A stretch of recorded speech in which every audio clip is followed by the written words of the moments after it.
Hi. Hi. So, Tamara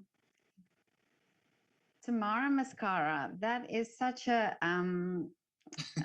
interesting name. And tell me about your. Do I call it a character or a persona? Well, I guess it's both.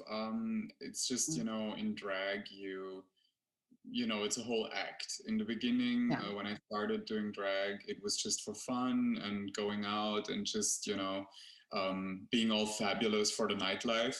Yeah. And I didn't even have my artist name back then. And together with my best friend, we actually started playing a game when we were totally hungover after a party.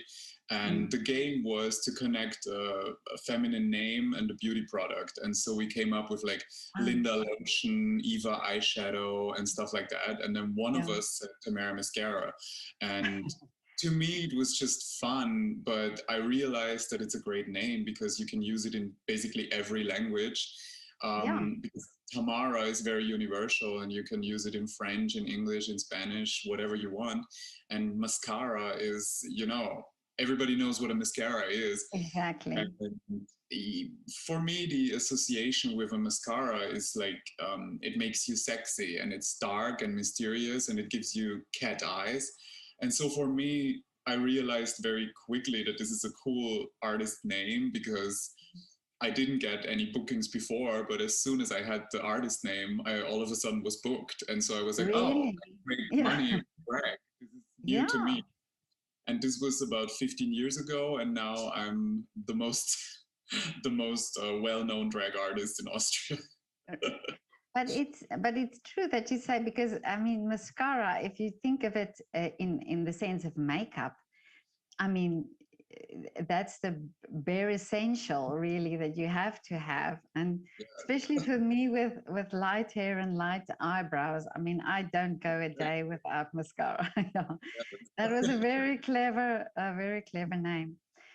But yeah, I've been following you for a while now, and well, I would so have loved to have you in the project, take your photo in the window. But I remember at that time it was just not possible. Yeah, I'm But totally crazy. since then, I've been following you and seeing your work, and I think you are really a walking artwork, because how you do it is amazing. I mean, and it's up to the finest detail that I found so incredible. And even your the photographs, you can see it's properly styled, it's properly thought about. Um, Even that is in itself works of art. Thank So, you. do you think people have a misconception about drag? I think the conception of drag really changed during the Mm, last couple of years. Of course, the main reason why it changed the most was RuPaul's Drag Race going into the mainstream and mm, being there for a mainstream audience since it was happening on VH1 and then on Netflix for an even bigger audience worldwide. mm, And the big difference between going into a drag show, seeing the drag queens perform, and Drag Race on TV is that in Drag Race, you really see the background story, the personal story, and you also see the work and maybe even more importantly, the work ethic that is behind drag. So when you tell me that you really love my work and my photographs, um, then you understand what it takes, and mm, it's not just getting into a frock and a wig. It's really really more than that. It's a whole mm, mindset, and you want to tell a story with your look, and you want to create a fantasy for people to escape the sad and hard real world. yes. And this is what drag queens want to do. And now with Drag Race, people get a glimpse of what happens Mm, behind the stage. And this really makes it more personal. And yeah, you can just get it, and get how yeah. hard it is and how much it Mm. takes. And for example, now we do a show in Schönbrunn Castle. It's called Camp Drag, and we get in every show we take two guys from the audience and we make them walk in heels. And it's so fascinating because me and my girls, we just strut along and we just do our thing, and we don't even think about the the effort it takes to just constantly walk around in heels. But then whenever I see random people from the audience just trying really hard and they just cannot walk even on a Yeah. straight line, when we are dancing and doing things and throwing ourselves to the floor and whatever, that always makes me, and I think also the audience, realize how crazy it is to do what we do. Yeah, but I mean, I didn't see this program that you're talking about behind the scenes, but of drag. But for me, drag is always, because I live on cloud nine, and for me, I love that part that you do. You know, this fantasy world, or these and also the time period. I think I think of the 30s and those years of this very glamorous and elaborate way of dressing. And I find that, yeah, that I find so beautiful that you are able to do that and create that, I because think I've. it's Mm, I think it's something that people actually miss a lot, mm, but they don't give themselves the right to really go into that and dive into all of that. mm, When you look at like film and movie stars or singers or actresses from, as you said, 30s, 40s, 50s, even the 20s, mm. it's very glamorous and it's very opulent. And of Yes. course it was basically also just women in drag, because they Mm, nobody looks like that when you wake up in the morning. yeah. um, so all of that is basically the same what we do.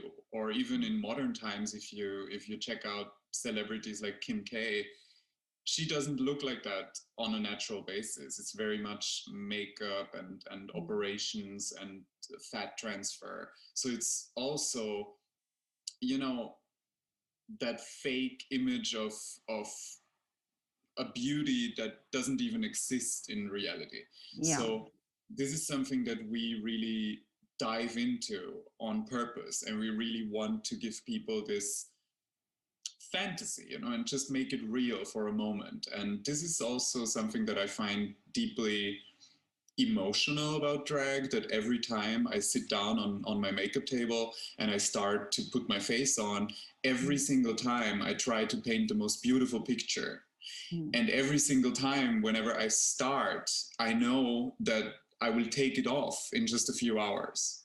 mm, So it's a very mortal thing, and it's a very beautiful thing. mm. Yeah. And what you also said now about the dancing, or about the heels, that people don't realize, but it's this whole picture, it's this whole creation that you're doing, and that's what I'm saying. It's all these fine details that that makes this picture, and this makes this style.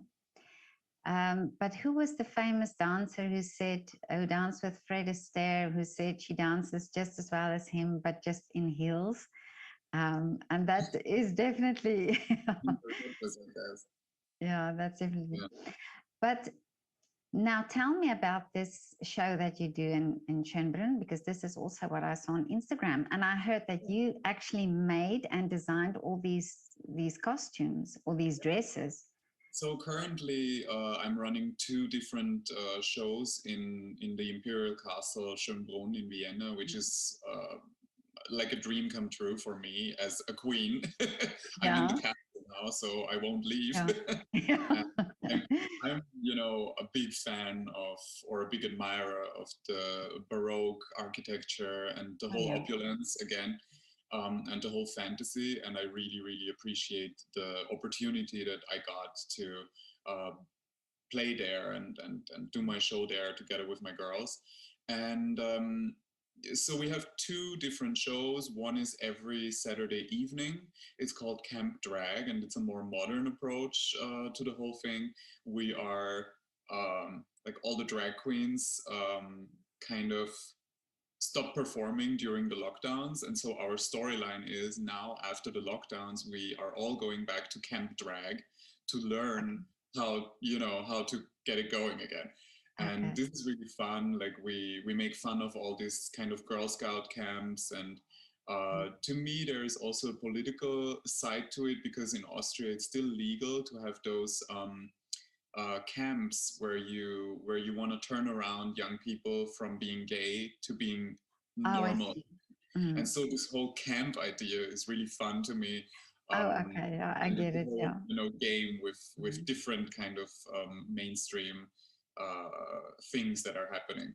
And the other show is a very opulent brunch show. Like you get a whole brunch thingy with sparkling wine and everything.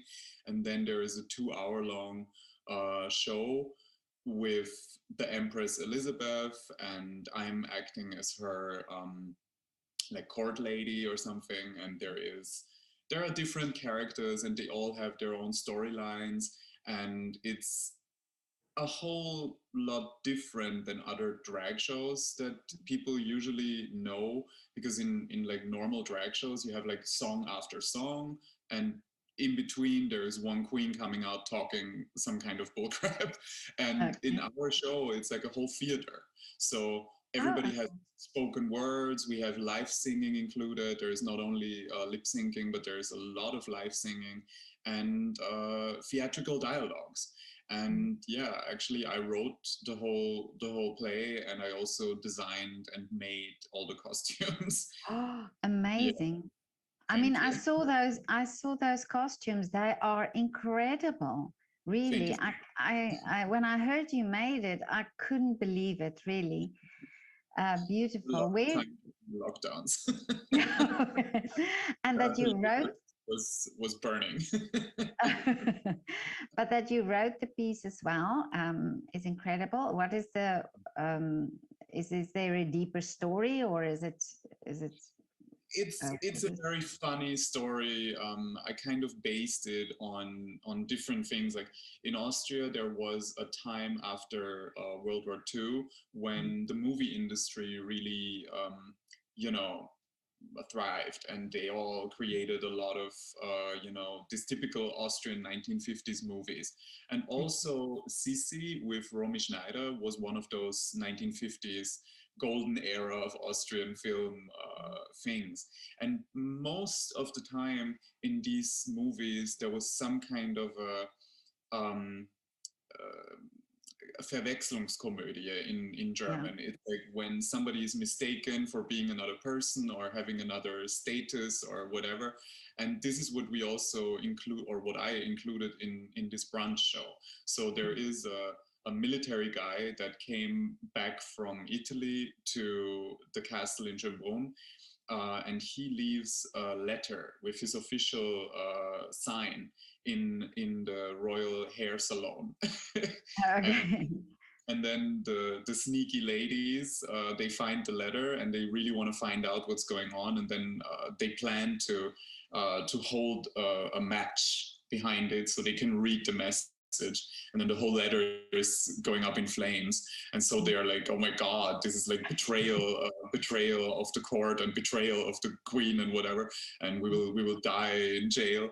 And then I'm coming around the corner and I'm starting to solve the whole drama. And it's really fun. Like there's a lot of comedy, but there's also a little love story, and there's Empress Elizabeth in her sparkle Yeah. dress, and everybody loves that, of course. And it's just really beautiful to be able to um, do that whole act in the Mm. actual imperial castle. Oh, It's yes. really amazing. Yeah. It's just the Yeah. perfect setting. Yeah. And but with all comedy, there's always a little bit of a truth in. What is the truth in this that you are telling? For me, the main like the serious point in that whole piece is I really wanted it to be empowering to women.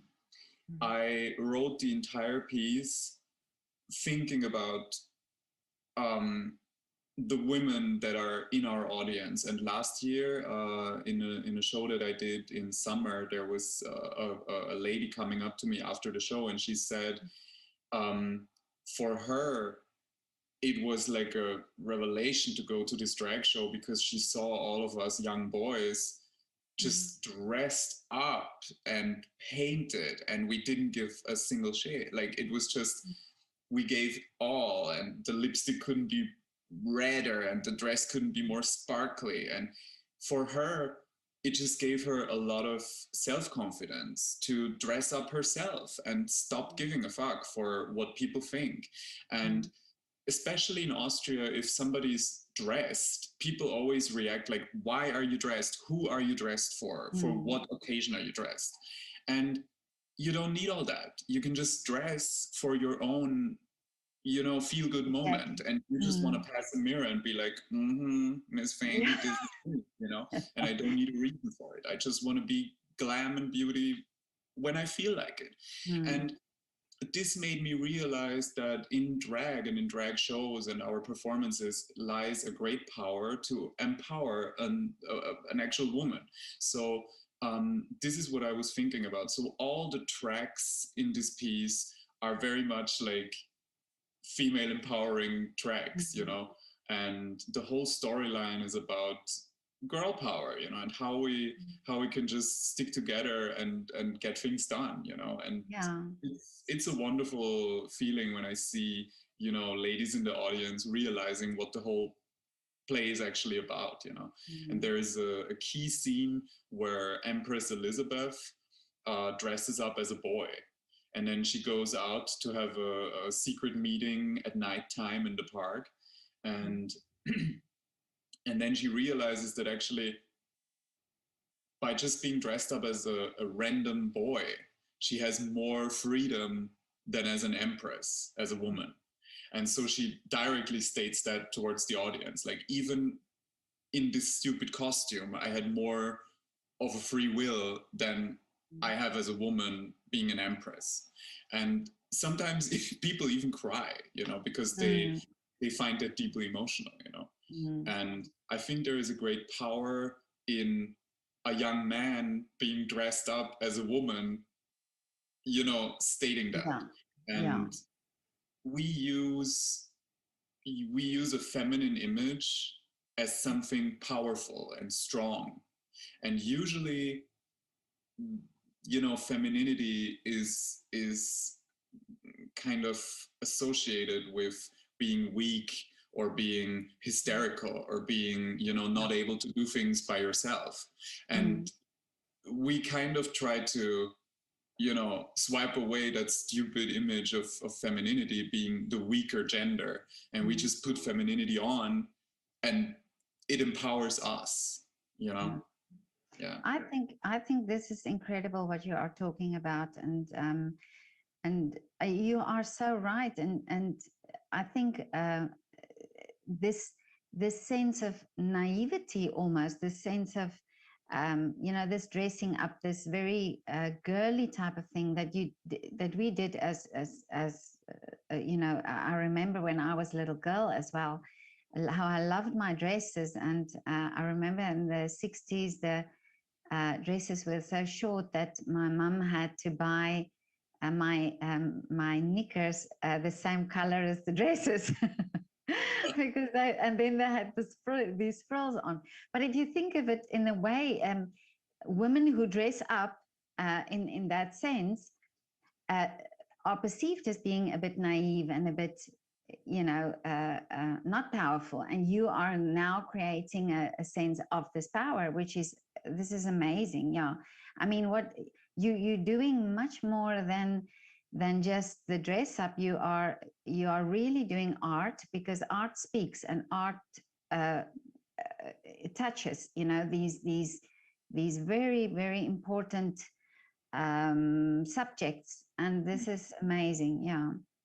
I admire you so much for this, and for really for your work. I can just, you know, when I look at my, because I look at my little pouch of eyeshadow and my mascara, my one eyeliner stick, and I just thought this morning, I wonder just how long does it take you to put this makeup on that you do? That really depends. Like Mm, sometimes I enjoy the whole process. You know, for yeah. example, tonight I will go to. I'm invited to a great new thing that they do in the Imperial Castle of Schönbrunn. They Mm, invited DJs to do like real big DJ shows there, and I'm invited to be joining them as a VIP guest. And so today I will take my time and enjoy the transformation. So that means I will take, you know, a long hot beauty bath, and I will prepare my skin with all kinds of, you know, shenanigans that yeah. are possible to look my best, you know, and then I will take my time as much as I need, you know, to put my face on. And this is really glamorous and I loved it. And that can take forever, like literally forever. Really. Mm, Sometimes when I have certain events like a ball or something, I want to take the evening before to start preparing, you know, and then mm, I sleep, I have my beauty sleep, and then I take the whole day for it, you know. mm, Maybe I go to the nail salon, maybe, you know, whatever it takes, mm, just because it's a luxury for me, you know. So mm, that can take forever. But for my shows, because you know this is where drag starts to be a whole business and a whole job, I don't want to lose any time. So when we start at 11, the audience is allowed to get into the venue at like 10:15. So I arrive shortly before 10, you know, and I just arrive and I sit down and I order a coffee, and then I take my makeup bag out and I do my whole transformation in like 45 minutes, because wow. I know how, you know, and I Yeah. have only the products with me that I absolutely need. Like Mm, there is this one brow pencil and this one brush and this one eyeshadow palette and this one, you know, set of lashes, and mm, the blush that fits the dress, and you know, yeah. everything is thought out, and it just takes me like 45 minutes and I'm Mm. done. But this is, it's kind of like my Disneyland phase, you know. Oh yeah. It's like the girls in the Disney parades, you know, Oh that yeah, are yeah, the Disney princesses. It's kind it's of the same thing. Like the same. I Yeah. know how to put it on, and I just smash it on. But yeah, what I want to say, it really depends on the occasion. Like, Yeah. yeah. But did you teach yourself to do it? Yeah. You did. So Yeah. in the beginning, I started to get into the goth scene when I Oh, was okay. when I was about, I don't know, 14, 15, Yeah. and I started to be like deeply attached to the whole goth Okay. mood and the whole goth look. And it's a very, very hard makeup to do. Like you put on a very light base and Yeah. then you put on a very dark eye and lip makeup. So this is really hard to do, because if your eyeshadow, you know, falls down on your cheek, your white Yeah. cheeks are done, you know, they're ruined. So I really learned, you know, to put some extra powder underneath your eyes, or to hold like a tissue paper underneath and then paint, or how to use, you know, an eyeshadow brush and just, you know, Mm, smack it on your hand before you put it on your eyes, stuff like that. And then I started working in a model agency as a booker, makeup artist, and retouch person. So I was retouching the pictures on the computer. And a makeup artist from Berlin came into Vienna, and she saw how I did the makeup on very young girls, and she was like, mm-mm, mm-mm, take it all off, mm, all away, and then you use a good moisturizer and a little bit of concealer and a little tiny bit of mascara and a chapstick, and this is how you start to do makeup. And this is where I learned that makeup doesn't necessarily have to be the full mask, you know? mm, And even in drag, like when I go to Pride, I know that it's daytime and it's your face will be in direct sunlight. So people will see every tiny ounce of makeup product that you put on your skin. So what I mm, do is I try to layer it on tiny portion by portion to like get exactly the amount of base foundation that I need, and not a little tiny bit more that is too much, you know. So Mm. even drag can be really reduced, you know, the amount of cake that you Yeah. that you smash Yeah. onto your face. Yeah, Yeah. and this is how I learned to do makeup in a more professional way, and then I Mm. just never stopped, you know. So Mm. I I do a lot of drag. Like we had a big break with COVID, but there were weeks before where I was like 5 times in drag in a row, you know, in one Really. week. Mm. So that's a whole lot of makeup. Mm. Yeah. And Yeah. it doesn't affect your skin in any way. Hmm. Of course it does. You need to, like, as I said, I started like 15 years ago. And Mm. so right now I kind of know how my skin works and what works for my Yeah. skin and what doesn't. Mm. So I know how to take care of my skin, but um, there are several things that you need to know technically about your makeup and the shaving. You know, Mm. it's this evil Yeah. triangle of like shaving, putting Mm. makeup on, and cleansing. And Yeah. you want your skin to be deeply cleansed after Mm. your drag makeup, but you cannot use products that, you know, irritate your skin too much. So if you use like a peeling or something like this every single time, you will not have any skin anymore. Yeah. And the whole shaving process needs to happen like some time before you put your makeup on, because your skin will Mm. really be open and you may have little Of little course. wounds, you know. And if you put the makeup Yeah. directly on, you will have a lot of like problems after Mm. shaving, and so on, so on, so on, you Mm. know. And I get my skin cleaned by a professional like once a month. It's a Mm. whole treatment, you know. And Yeah. these things are really important. And of course, you know, if if your business works, all these treatments are easier to get, you know. Mm. Yeah. Yeah. But and your hair, because I see you have a blonde, you have blonde hair or a blonde wig.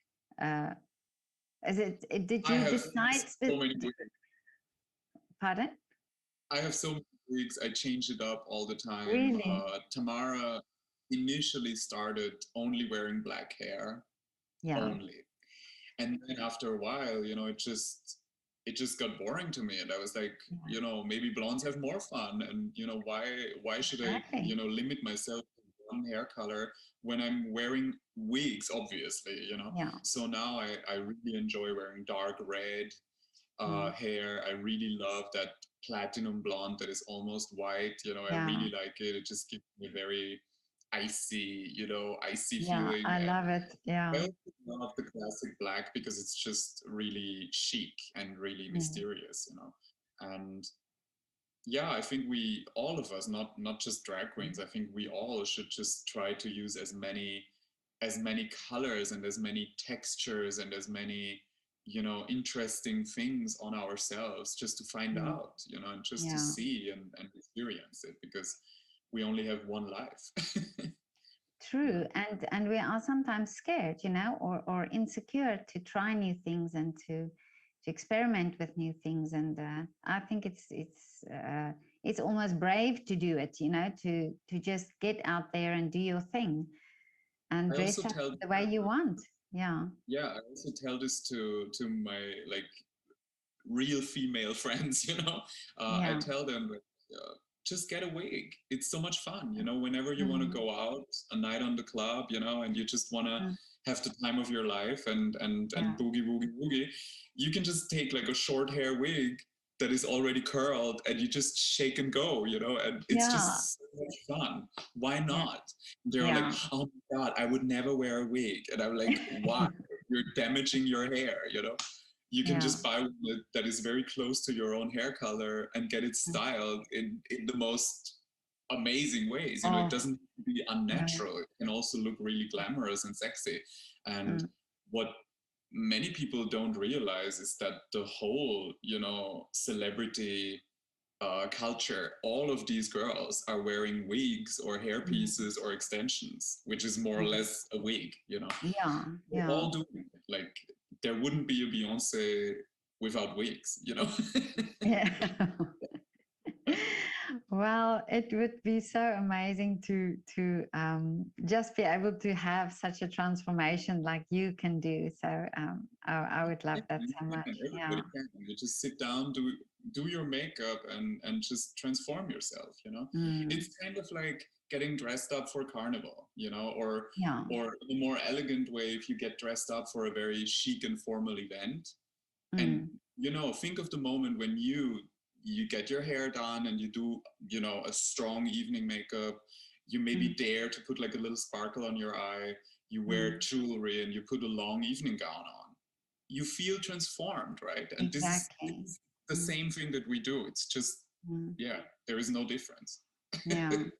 Just the Yeah, I makeup is think but I think in society we've lost um, that thing where we dress up, because even if you go now to a theater or to the opera, people don't, or there are a lot of people who still dress up, but there are people who just not really bothered. And I yeah. think it's part of the glamour as well, going to the theater or going to, oh my God, I remember we used to dress up when we flew by plane in the 60s. Yeah. And That was a big event. So, everybody's in like head to toe jersey.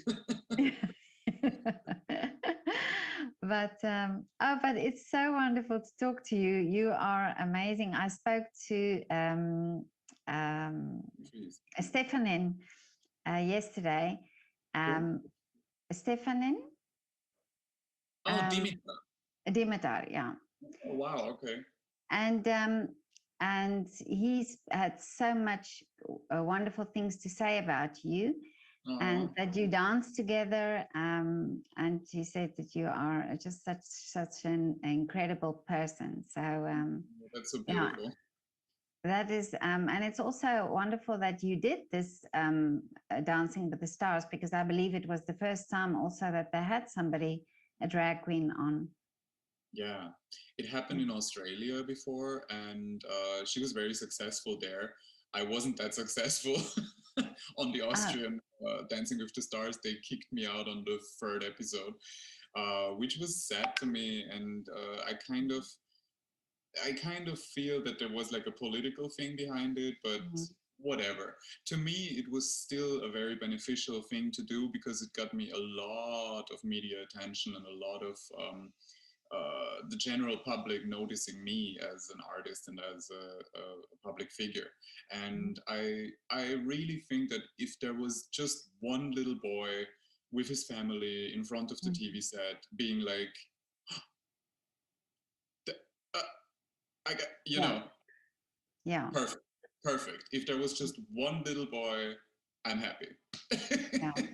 No, Yeah, but I think you said you didn't do well, but I think you did. I mean, I think this is amazing that you did it and that you were there and that you showed a side, this side of drag and the personality and things like that. And it's is in society. It takes a while for people to understand, and I think it's not just with you. It's I think it's in all forms of art, and this is why I do these interviews as well, because I think even in in in the ballet world there are misconceptions. People don't understand and people don't know the real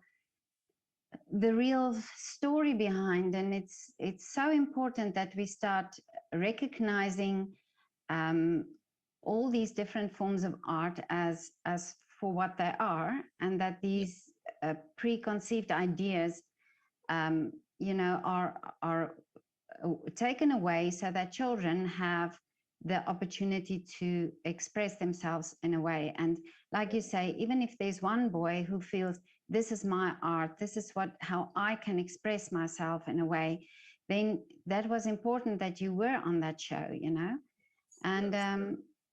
yeah, and I feel that with I think with many forms of art, like I say, I think it's not only forms of art, it's also when society decides what color is meant for boys or meant for girls, or what Yeah, kind of toys, or what kind of sports, or what kind of mm, craft. You know, I remember exactly. Yeah, going into school, and they asked me if I want to do like technical, you know, like I don't know how you say that in English, like mm. the class where you build things and do Oh things. yeah, yeah, yeah. Um, and they asked me if I want to go technical or textile, and I was Mm. like textile, and the whole class was like, "Oh my god, you know, he's a boy and he wants to do textile. Oh my Yeah, god, that's for mm, girls."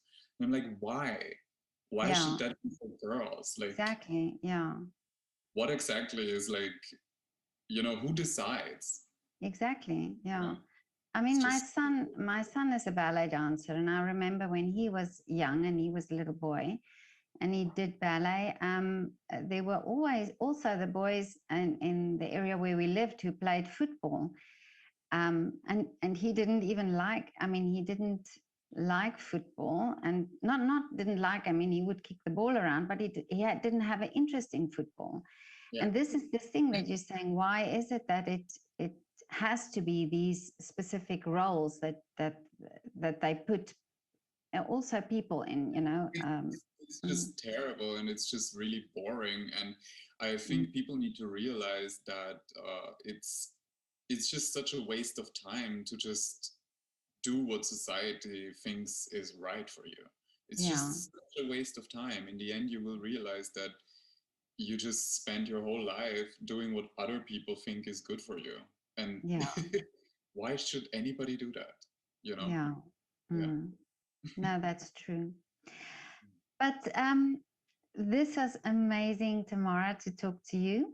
And I would so love to come and see one of your shows. I will try my best to come and see, because I think I just it sounds amazing, and all your work and your costumes, and all the best for you for also, yeah, for these shows. And Thank you. yeah, and maybe in the future when there's something new that you do, that I would love to hear more also. And as I say, I follow you with great admiration. It would be for Thank me you so lovely much. to hear more about you. Yeah, Please feel free to contact me whenever you want, and thank you're you. very much invited to come to the show. And feel free, you know, just check out the dates. Let me know I when you want to. will. I will Thank you. just, you know, reserve you the most amazing table. Oh, thank you so much. No Thank you, problem. and have a lovely day. You And too. Bye bye. okay, thank you. Bye.